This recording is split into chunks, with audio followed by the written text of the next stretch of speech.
perfectly. Tight enough. All right, I'm gonna go chill for 2 hours. Yep, so we've got it, it says tightly wrapped with plastic wrap, but hey, do your best. So there's our dough. And now we will stick it in the fridge for 2 hours. There it goes. And then we'll come back. What are we making today? Tahini chocolate chip cookies. What are tahini chocolate chip cookies? So tahini, for a lot of people who don't know, I didn't know even at first. Tahini is like a squeezable, spreadable ground sesame seed paste. I found this at Safeway. It's kind of hard to find. You're gonna find it not in the baking aisle, but actually where the peanut butter and jelly is. It's kind of in that section. So you just have to look a little hard. This is the Organics brand. I think other brands make it, but this is the only one I've seen. But tahini kind of adds a nutty flavor. It's savory. It's not really sweet. It's not as sweet as peanut butter or anything like that. It's kind of got a very muted flavor, but it's supposed to add a kind of a nutty flavor to chocolate chip cookies. So that's what we're doing today.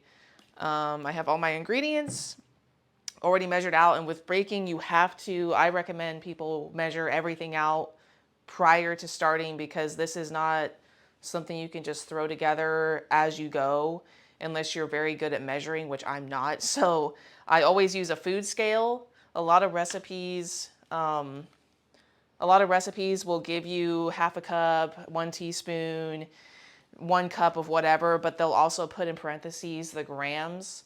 I always measure that out instead of the actual cup, teaspoon, whatever. It's better for accuracy, especially if your recipe calls for something like flour or sugar. I always like to just go by whatever the gram measurement is instead of wasting time trying to spoon it all into a measuring cup. And even measuring cups aren't always the same across the board. So it's better to use the exact measurement and a food scale. So I've already done all that. Tahini, brown sugar, eggs, vanilla, some heavy cream, and then chocolate chips and M&Ms that we'll be using later on. So the first step is to brown the butter. So I've already got my butter. I believe it's 8 tablespoons. So I've already got that cut up into pieces. It just helps it melt easier once you put it in your pan. Now the recipe says you should use like a light colored skillet or a light colored pan. I don't have one of those. I always use this. It's not too dark. I can still see the color of the butter once I put it in. So we're supposed to go ahead and heat this pan over medium heat. And I'm just gonna go ahead and drop all that butter in and just slowly let it melt over this heat.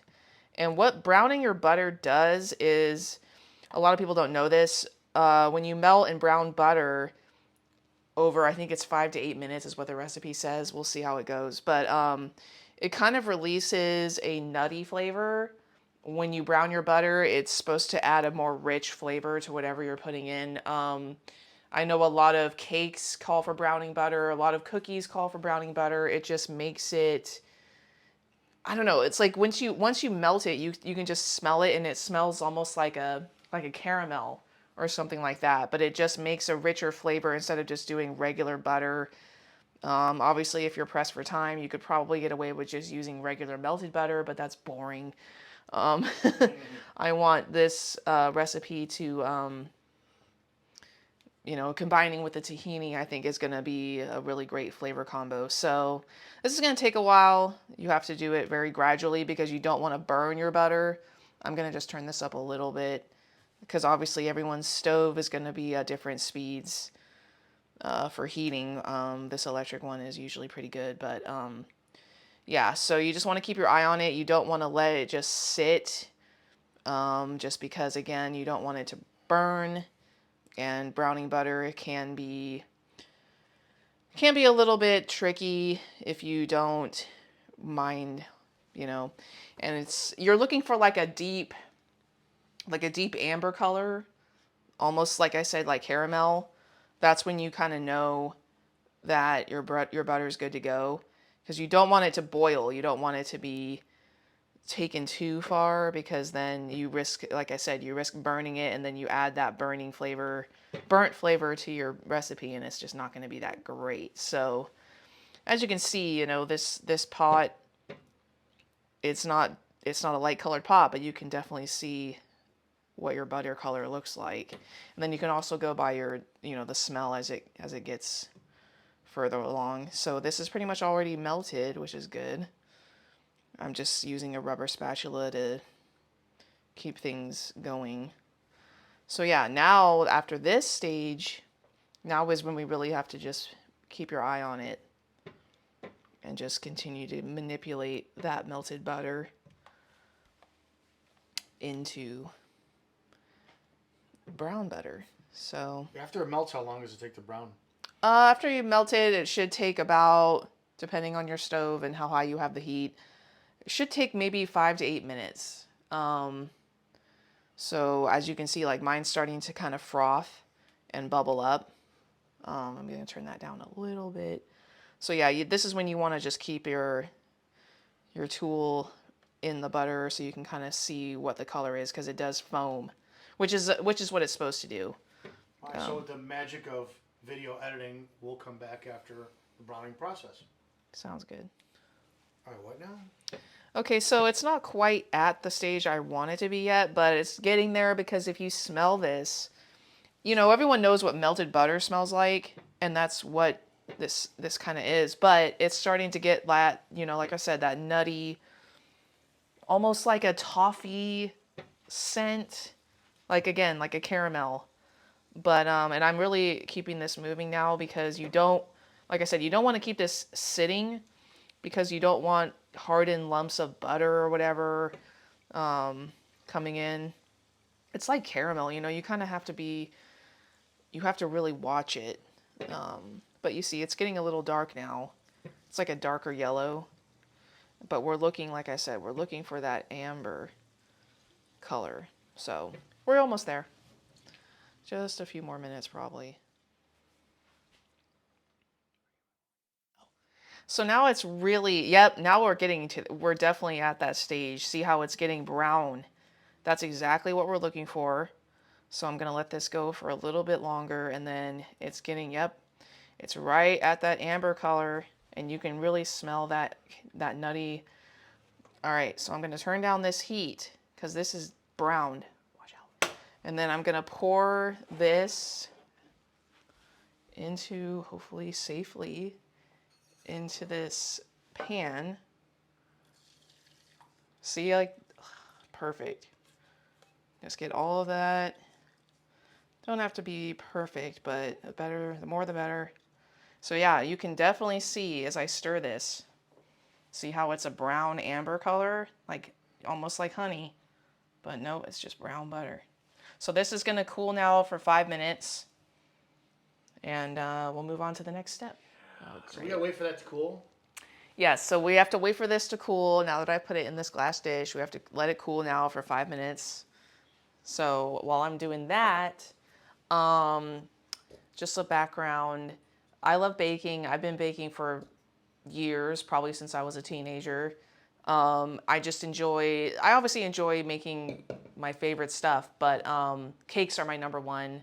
I probably baked more cakes than anything else. Cookies are a close second. I'm slowly dipping my feet into bread, which I would like to do more of, build up my skills. So I have some recipes saved that I'll probably be exploring on this channel. But a lot of the recipes I get come from there's a couple websites. I bake from butternutbakery.com. I've been using a lot of her recipes, especially fall recipes from her are my favorite. So like apple cider donut cake, pumpkin breads, pumpkin cakes, gingerbread, that kind of stuff. But the most varied recipes I get are from Sally's Baking Addiction. That's where this recipe we're making comes from today. She just came out with a new cookbook earlier this month, and this is one of the bonus recipes that came with it. And I've been wanting to use something or bake something with tahini for a while, since I see it a lot on my favorite show, The Great British Bake Off. So I'm glad to be using this recipe, and it's not very complicated. I mean, you don't even need a mixer for it. Obviously, I don't have one out here. The most patience you're going to need for this recipe is you need to have 2 hours at least to set aside to cool your dough, chill your dough in the fridge. The purpose of that is a lot of people when they bake cookies and they make the dough and they put the cookies straight into the oven, what happens is their cookies spread and they don't have the right texture or consistency. So by chilling the dough for at least 2 hours before, you're minimizing the chance of that happening. The chilled dough helps them retain their shape as they're baking, which is crucial. Especially, that's a good tip, especially if we have the holidays coming up, and if you're trying to bake sugar cookies or gingerbread cookies for Christmas, you definitely want to chill your dough, because there's nothing worse than using a cookie cutter and you cut out this cute snowman or gingerbread man, and then you put it straight into the oven and they come out like a big blob and a mess and they didn't even hold their shape. So that's what the purpose of chilling your dough is. So a lot of these little useful hacks and tricks that most seasoned bakers know, but maybe beginners don't know, is what I'll be sharing here as I make whatever I'm making. There's usually a trick or two to help speed up. I mentioned the trick to browning your butter, and then I mentioned the importance of measuring out with a food scale what your ingredients are and having everything ready to go. Because, with baking, like I said, it's a science.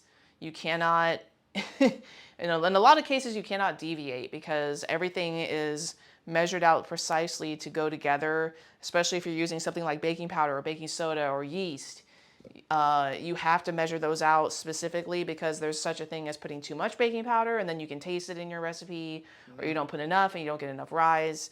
And it's not like cooking where, if you're making like a sauce or something and you go to taste it and you're like, oh, let me just throw in a little more pepper to balance out the rest of the flavors. With baking, you cannot do that, because if you throw in an extra, tablespoon or whatever of baking powder or baking soda, that's going to screw up everything else. So we don't want that. No, definitely not, because then, all your hard work goes for nothing. And it's even just the right pan to bake in, the right time, the right temperature, because, then it's not even just stopping at measuring and putting everything in the bowl and putting it in your pan and putting it in the oven. You then have to think about your temperature, how long you leave things in the oven. There is such a thing as over baking, obviously, where things come out tough and dry, or you overmix a cake batter and then it comes out stodgy and dense and it's not light like a cake should be.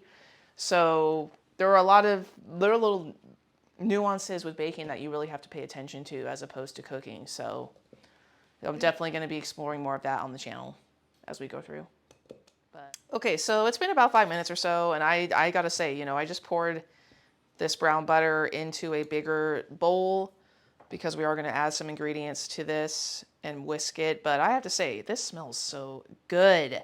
It no longer, crazily, it no longer smells like butter.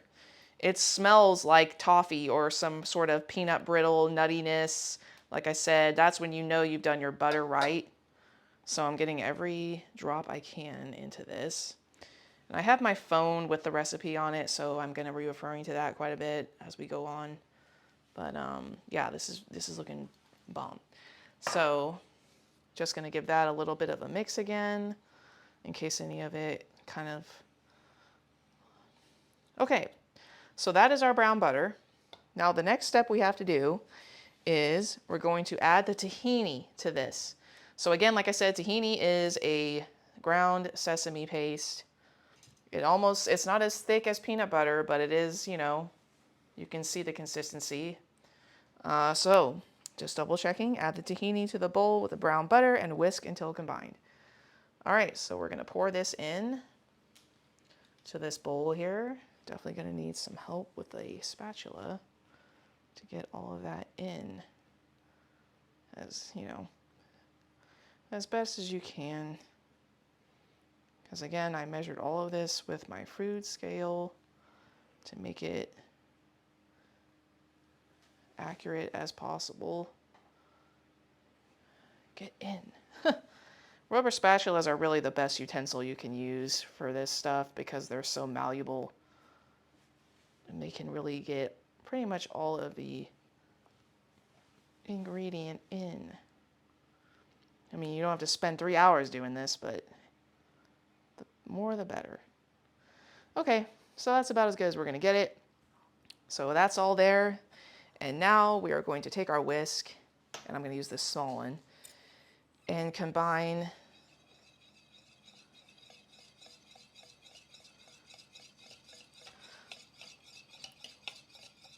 Whisk until combined. So that looks pretty combined to me.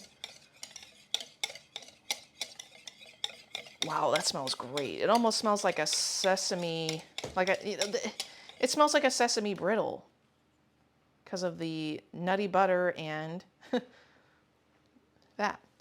Take a whiff. Add the brown, okay, next step. Add the brown sugar and granulated sugar and whisk until no lumps remain. So we've got our brown sugar here. Now you can use either light or dark. I got light because that's all I had. So light brown sugar and the granulated sugar. Add that. And whisk until no lumps remain. So this will probably take a minute. There's quite a bit of, you know, brown sugar you expect to be lumpy. Wow. I'm impressed by this already because like I said, I've never made anything with tahini. So I never know exactly how it's gonna make things smell or taste, but I have to say, just based off of this first few steps, you know, this smells like, I don't know whoever's watching, if you've got a C's candy in your area, this smells like they're what are they, molasses chips or they're peanut brittle chocolates. That's exactly what this smells like. Now I'm just gonna do this just to kind of help get the last big chunks, clumps out of this batter dough. It's looking pretty dang good though. I mean, I'm sure you don't have to be perfect with the lumps because, you know, like I said, you could be here all day doing this. I'm just gonna really rack up the speed here.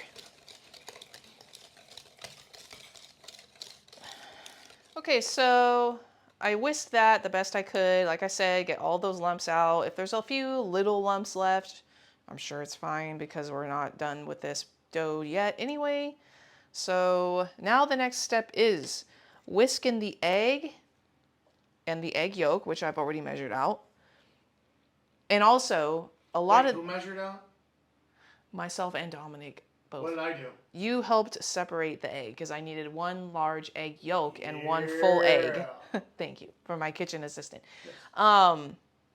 So, you know, one thing I forgot to mention, a lot of these recipes, at least with Sally's, they call for you to have things like your eggs, heavy cream in this instance, set out to room temperature. I like to do that at least an hour before I start baking. And the reason for room temperature is if you put warm ingredients with super cold ingredients fresh out of the fridge, sometimes the reaction between the temperatures can affect the recipe as well. Again, it could affect rise, it could affect texture, it could affect flavors. I mean, so whenever I start a recipe, I always look for that first. When I'm measuring things out, what has to be at room temperature? So I'll get those out and measured first thing before anything else. So the egg yolk, the large egg, and the heavy cream had to be at room temperature. So just know that going in. So whisk in the egg. We'll put that in first, the full egg. Again, with my spatula, just get it all scraped in because this egg has been sitting for a little bit, getting to that room temperature stage that we needed. And again, don't have to be perfect, but like I said, any drop helps. So there is the full egg we throw in. Now we're taking the egg yolk. Thank you, Dominic, for helping. There's the yolk we're gonna put in. Get that all in there. What does, it says to whisk it in. What does folding mean? Because you hear that term all the time. We're gonna be doing that actually. That's gonna be, I'll get into that when I put in the chocolate. What does it mean? What's the definition of folding? So it's easier if I demonstrate it than explain it. So hold that thought or question. So egg yolk, cream. Here is our heavy cream. Tossing that in. Beautiful, just went right in, no issue. Shake every drop in that you can. Okay. And then lastly is our vanilla. I think this is 1.5 teaspoons of vanilla. So we're going to whisk all this in again until combined. Same thing as before.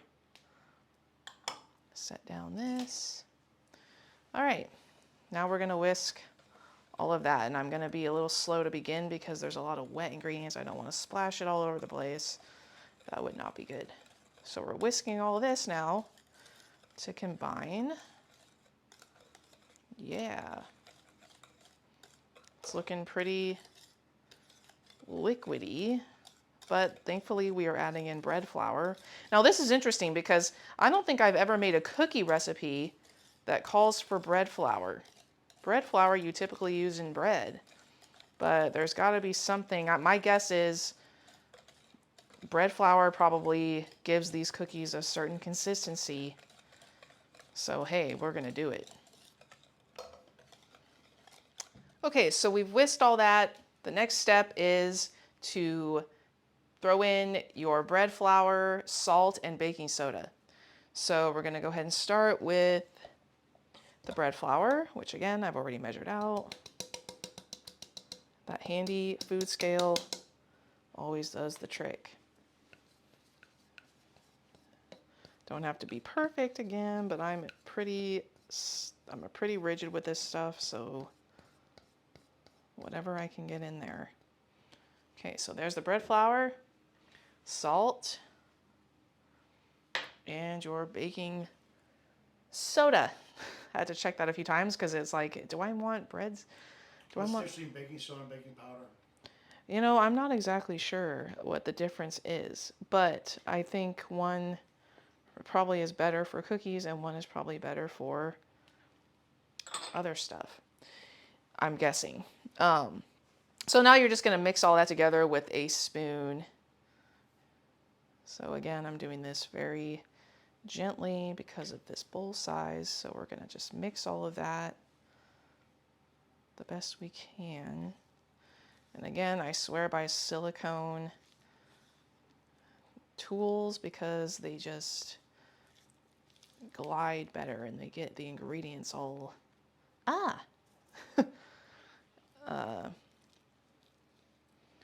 in there better versus a metal or a wooden or whatever. But again, if you have a favorite spoon in your kitchen, your grandma passed it down to you or your mom or whoever, use what you enjoy. But I think silicone is the way to go. Okay, so the dough is looking great. As you can see, we've combined everything. The last step now is to fold in the chocolate. So the thing about folding is it's different than just stirring. Folding is gentler. It's a little more controlled than just, you know, like getting in there and combining it with like a really fast speed. So we're going to start by doing one at a time. We're going to do the chocolate chips first. So I'm just going to pour all that in.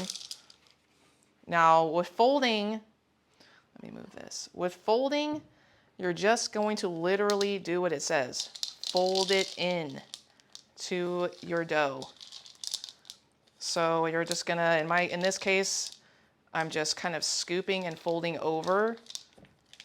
And as you can see here, the chocolate chips are starting to incorporate on their own.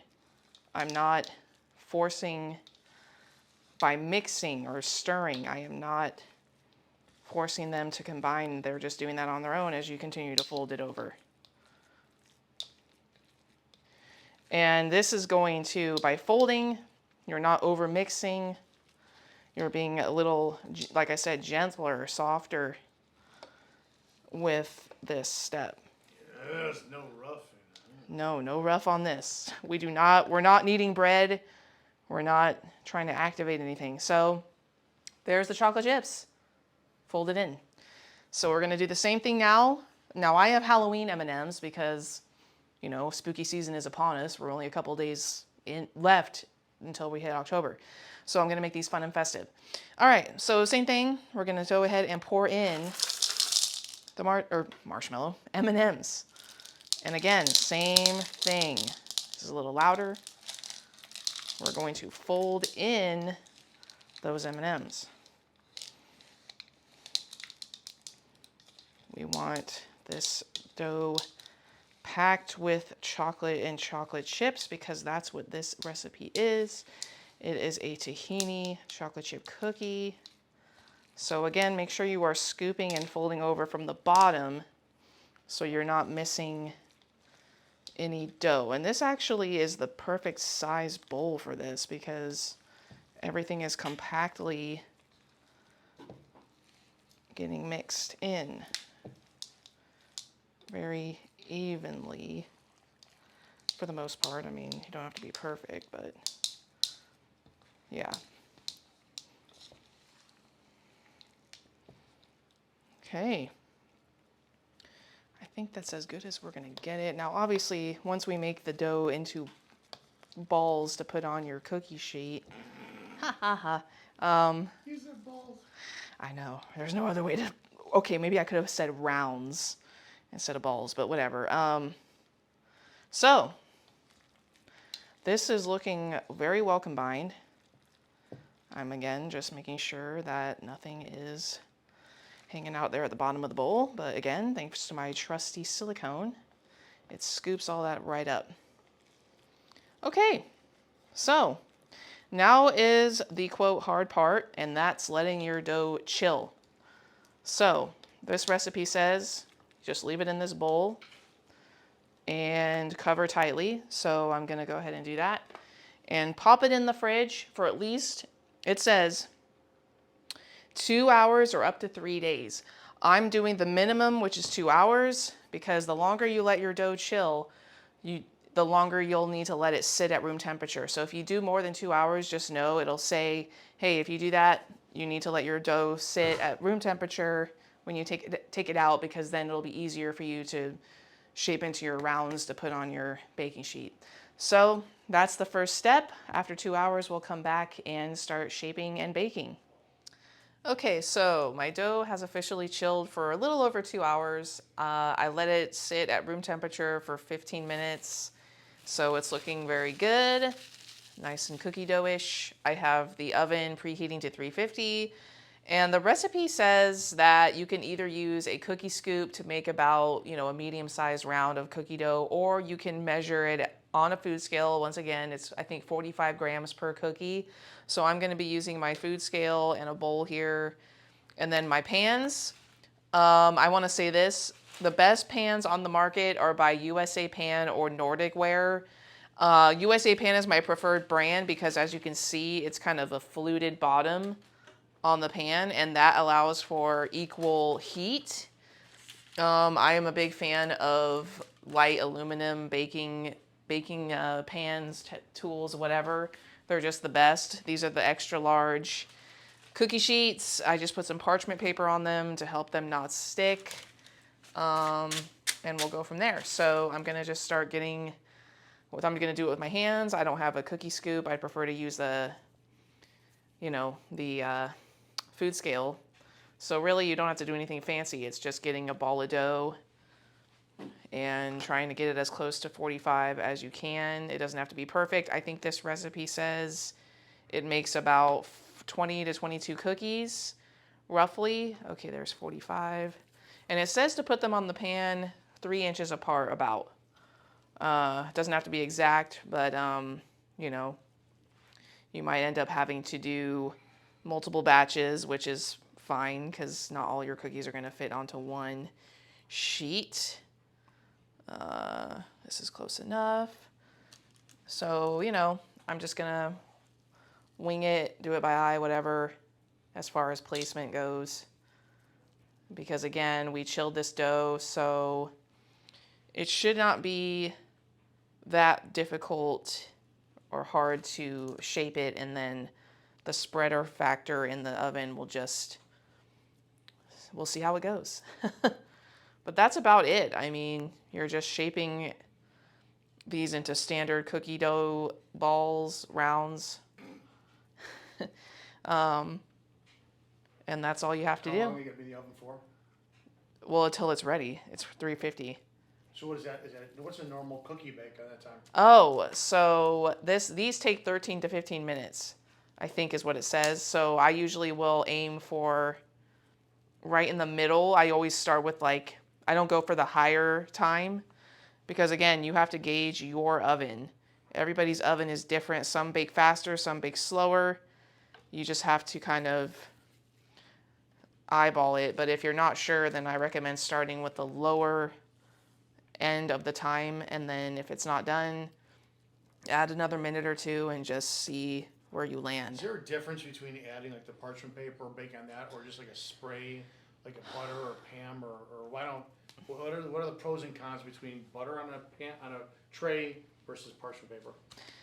So when it comes to deciding what you're going to line your baking sheets with, I personally love parchment paper for cookies, or if you have silicone baking mats, I'd recommend doing that because you can use nonstick spray, and I mean, yeah, they have nonstick pans, but I found out over the hard way over the years that even though that's the case, and even though it's supposed to be nonstick spray, nonstick pan, stuff still sticks. So, and it's just easier to remove and clean your pans. You know, when you take these cookies off of the cookie sheet after they're done, all you have to do is, oh, whoops. All you have to do is throw these sheets away. You don't have to scrub anything. It's just more efficient. However, if we're talking about baking cakes or anything that's going to be in an actual pan versus a sheet like this, I always go with Crisco. Crisco is actually a genius way to grease your pans. I don't have much confidence in baking sprays, things like that, because even if you get it perfectly coated, there's still the sticking issue. It doesn't matter. The baking is going to do what it wants to do, and so I will use Crisco, and I'll just take a silicone brush, put it right in the Crisco, coat the pan thoroughly, so that way there's no part of it that's, not greased. And then I'll actually go over it again after the Crisco. I will use a little bit of flour, depending on the shape of the pan, or if it's like a bundt pan, they make those fancy bundt pans with all the ridges in it. And that's the trickiest kind of pan that you want to be ready with. So I will usually do some flour after the coating the Crisco, because the flour sticks to the Crisco and it creates an even better nonstick barrier or whatever once you put your batter in. So those are my tips for greasing a pan. It's just better to be thorough instead of just going, I give it a light spray of whatever. It doesn't always work out that way. So I guess we'll put them in the bake and see them afterwards. Yep. So we'll finish making these and we'll go from there.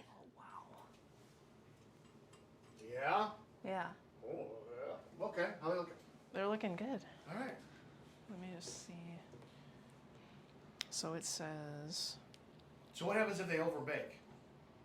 then it is what it is. Then we're going to be eating. Well, they won't. So.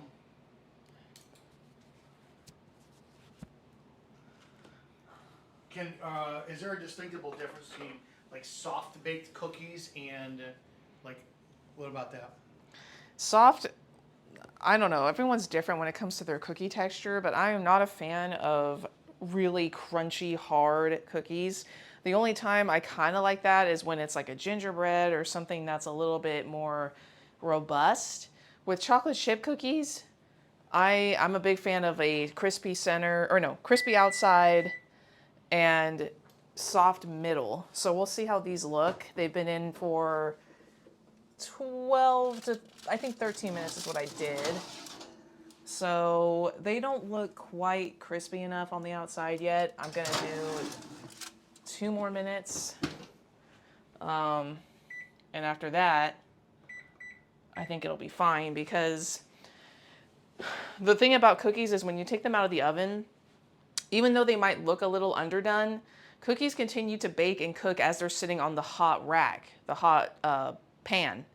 So you always want to pull them out a little bit early, not too early like these where you don't really have a golden edge yet, but if they look a little bit squishy in the middle, but you do have that golden brown crusty edge, that's when you want to take them out, because then the centers, as they cool and continue to kind of cook on the hot pan for a little bit, those centers will kind of set themselves.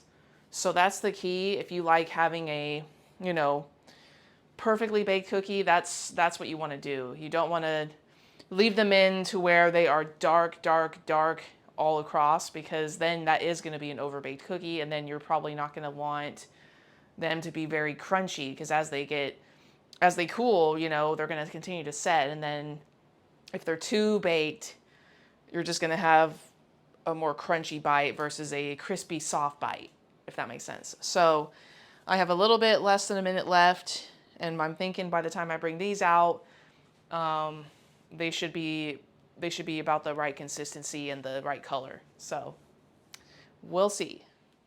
Okay, so let's see how they look now. Now they look what I want them to look. So they have a little bit of a crispy brown edge, with a little bit of a, soft looking center. We'll see how this bottom tray looks, because it wasn't quite as close to the top.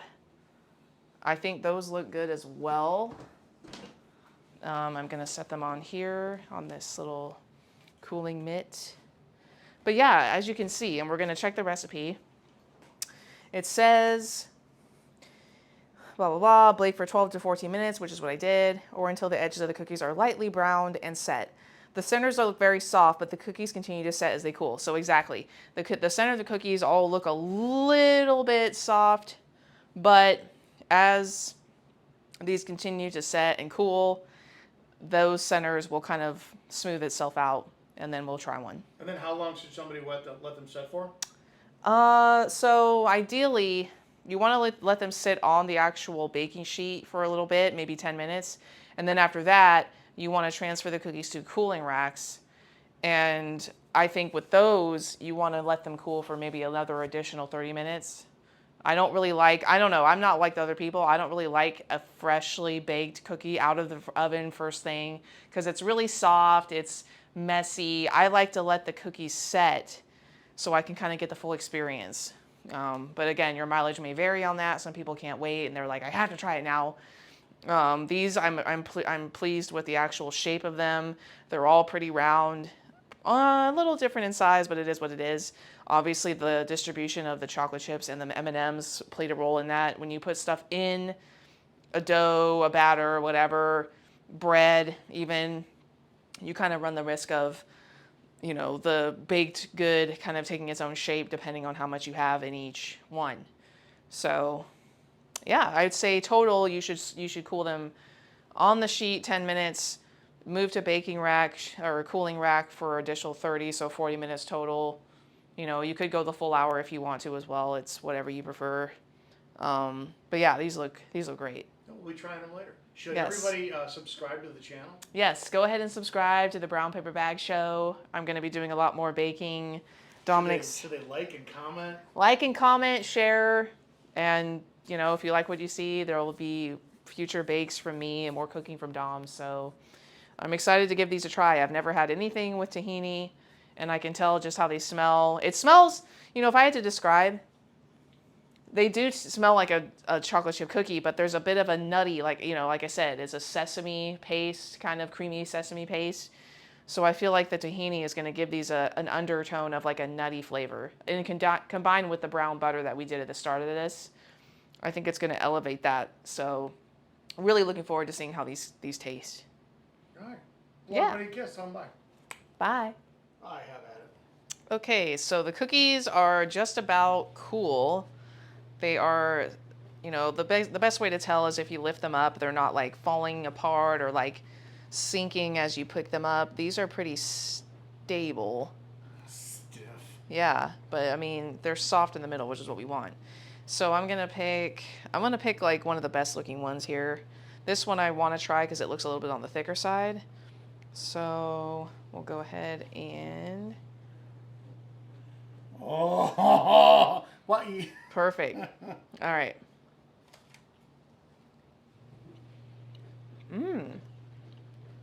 Wow. Yeah. As I expected. These are very nutty in flavor, but they're still chocolate chip. Um, yeah, these are great. Perfect consistency, perfect texture. Oh, wow. Can you taste the nutty, Bart? It sneaks up on you, yeah. Yeah, so overall, these are a hit. These are definitely a more elevated flavor of a chocolate chip cookie, which I like. Thumbs up. Good job. Thank you.